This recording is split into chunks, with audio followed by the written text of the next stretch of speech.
The crystal chandeliers cast diamonds of light across the marble floors of Lumiere, Manhattan's most exclusive restaurant where reservations required 6 months. Notice and a bank account most people only dreamed about. Sarah Mitchell moved between tables with practiced grace, her black uniform crisp despite the chaos of another Friday night service.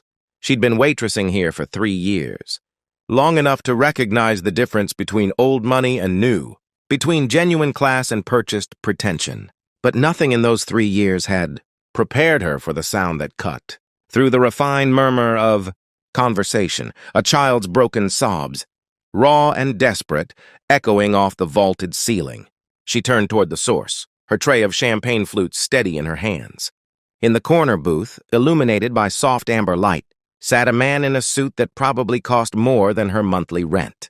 His jaw was tight, his eyes fixed on his phone as if it held the answers to questions he'd stopped asking. Beside him, a little boy, perhaps 7 years old, with dark curls and a bow tie that seemed to strangle him, wept into his hands, his small shoulders shaking with a grief that seemed far too heavy for someone so young. The other diners had begun to notice. Heads turned.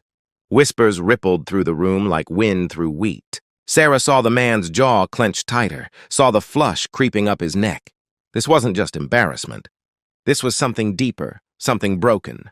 Her manager, Gregory, materialized beside her, his expression sharp. "Table 12 needs attention. The difficult kind," his tone implied. "She should simply bring the check and encourage a swift exit. That's what they did here with disruptions. Efficiency, discretion, distance." But Sarah had never been particularly good at distance. She approached the table slowly, setting down her tray at a nearby station. Up close, she could see the exhaustion etched into the man's face, the shadows under his eyes that spoke of sleepless nights and burdens carried alone. The boy's face was buried in his hands, his breath coming in hiccuping gasps. "Excuse me," she said softly. The man looked up and she saw something flicker in his eyes. Not annoyance, but a desperate kind of helplessness that made her heart clench. "I'm sorry," he said, his voice low and strained. "We'll leave. I just need a moment. That's not why I came over." Sarah knelt beside the booth, bringing herself level with the child. "Hey there," she said gently. "I'm Sarah. What's your name?" The boy peeked through his fingers, revealing brown eyes swimming with tears. "Marcus," he whispered. "Marcus, that's a strong name." She reached into her apron pocket and pulled out a cloth napkin, offering it to him.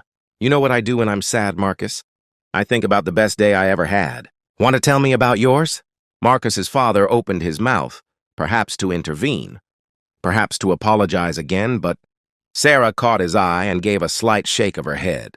"Trust me," that gesture said. The boy took the napkin, clutching it like a lifeline. My mom took me to the Central Park Zoo," he said, his voice breaking. "We saw the penguins. She said they mate for life, that they always come back to each other." The present tense shifted to past tense mid-sentence, and Sarah understood immediately. The recognition must have shown on her face because Marcus's father closed his eyes, his hand tightening around his phone until his knuckles went white. "Penguins are pretty special," Sarah said softly. She thought of her own mother. Gone 5 years now to cancer, and the hole that never quite filled. "Your mom sounds like she was pretty special too." "It's her birthday today," Marcus whispered. "Daddy brought me here because it was her favorite restaurant. But she's not here. She's never going to be here again." The words hung in the air, heavy with the weight of a child's first real understanding of forever. Around them, the restaurant had gone quiet. Even the cynical, the wealthy, the perpetually distracted had been moved to silence by such naked grief. Sarah felt something crack open in her chest. She'd been working at Lumiere for 3 years, saving every penny, eating ramen on her nights off, wearing shoes with holes she covered, with cardboard because she was determined to finish her teaching degree. She'd told herself she was too busy for complications, too focused on her own future to get involved in other people's pain. But some things mattered more than plans. She leaned in close to Marcus and whispered, just loud enough for his father to hear. "He only needs a mom to tell him it's okay to remember. That loving someone doesn't end just because they're gone. That she's proud of him every single day." Marcus's father made a sound, half sob, half exhale, and covered his face with his hand. Sarah stood and looked at him directly. Mr. Hartwell. James Hartwell. He lowered his hand, and she saw tears tracking down his cheeks, unashamed now. I don't know how to do this. I thought bringing him here would honor her memory, but I've just made everything worse. I keep trying to be enough for him, but I'm not. I'm failing him. You brought him to the place his mother loved. On her birthday, to remember her, Sarah said. That's not failing. That's love. It's just hard to see through your own grief. She made a decision then, one that would cost her job, and she knew it. Gregory was already moving toward them, his face thunderous. But Sarah had learned long ago that some moments mattered more than job security. Wait here, she said. She disappeared into the kitchen, past the sous chefs and prep cooks, straight to the pastry station where Angela, the head baker, worked her magic. 5 minutes later, she emerged with a small cake. Nothing fancy by Lumiere standards. Just a simple vanilla cake with chocolate frosting. She'd written on it herself in shaky letters, "Happy birthday, Mom." Gregory intercepted her halfway across the dining room. What are you doing? My job, she said. The real one. The one that matters. She placed the cake on table 12, lighting a single candle. I think your mom would want you to celebrate her life, not just miss her death. And I think she'd want you to know that you're going to be okay. Both of you. Marcus stared at the cake, then at Sarah. Something shifted in his face. Not happiness.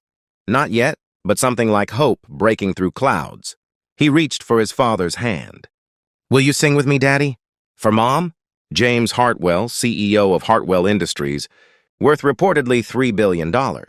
One of the most powerful men in New York, looked at his son, then at the cake, then at the young waitress who'd somehow seen past his money to his breaking heart. Yeah, he said, his voice rough. Yeah, buddy, I will. They sang together, father and son, their voices small but growing stronger.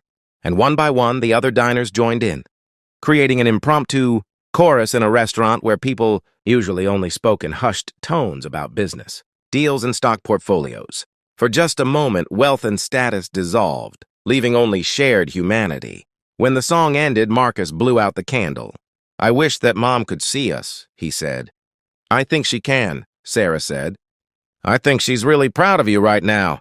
Gregory fired her that night, exactly as she'd expected. But as she packed her things, James Hartwell found her in the staff room. That was the bravest thing I've seen in years, he said. Let me make this right. She shook her head. I didn't do it for a reward. I know. That's exactly why I'm going to help you. He handed her a card. Marcus and I would like to fund your education, completely. And when you graduate, there's a teaching position waiting at the school. I'm establishing in my wife's name. We need people like you shaping young minds. Sarah took the card, tears blurring her vision. Why? Because you taught me something tonight. You can't buy kindness. You can't schedule compassion. And sometimes the most valuable thing you can give someone is the simple reminder that they're not alone. He paused. Thank you for seeing my son, for seeing me. 2 years later, Sarah stood in a classroom at the Madison Hartwell Academy for Children, watching Marcus, now 9, smiling more than he cried, help a younger student with math homework. The photo on her desk showed her and her mother at the zoo, surrounded by penguins. Some connections transcend circumstance. Some moments of kindness ripple outward in ways we never anticipate. And sometimes, when we dare to care about people we don't have to care about, we discover that compassion isn't a luxury or a weakness. It's what makes us human. It's what makes us whole. And it's always, always worth the cost.